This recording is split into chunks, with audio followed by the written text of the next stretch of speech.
Early Wednesday morning, 4:10 a.m., a massive assault targeting the reported ringleader of the Paris attacks, Abdelhamid Abaoud.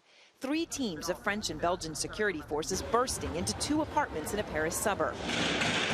About 20 minutes after the raid began, police shout to a woman. Seconds later, a loud explosion. This believed to be the moment the woman blows herself up with a suicide belt. We obtained this exclusive video of the raid. The man who filmed it, here illegally in this heavily immigrant neighborhood, asked that we not show his face. I heard a noise, like a grenade. They must have thrown a grenade. And finally, after 5 or 10 minutes, there were cops, the police. They were running, running, running.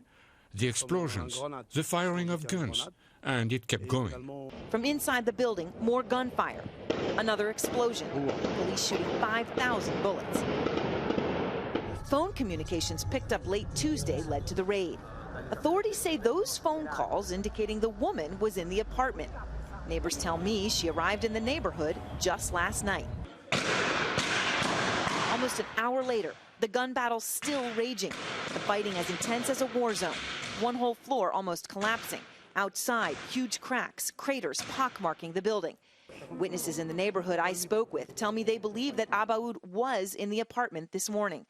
They say he left for this nearby mosque and arrived early for 4:30 a.m. prayers. They don't know if he's dead or alive now. 11:46 a.m., a government spokeswoman announces that the raid is over. 2 suspected terrorists are dead, 8 detained. I'm not in a position, therefore, to give you precise and definite answers and identities of the people who died. Officials say the raid happened right on time, saying the terrorists were about to launch another major attack in Paris. I ran into the former mayor of Saint-Denis outside the raid location today. He told me he's not surprised that terrorists sought refuge in his town. We unfortunately have in the center of this town a certain number of buildings, of dwellings. And these buildings are owned by people who are not necessarily attentive to who their apartments are rented to, and it's actually possible that one of the renters may have participated closely or loosely to what happened last Friday night.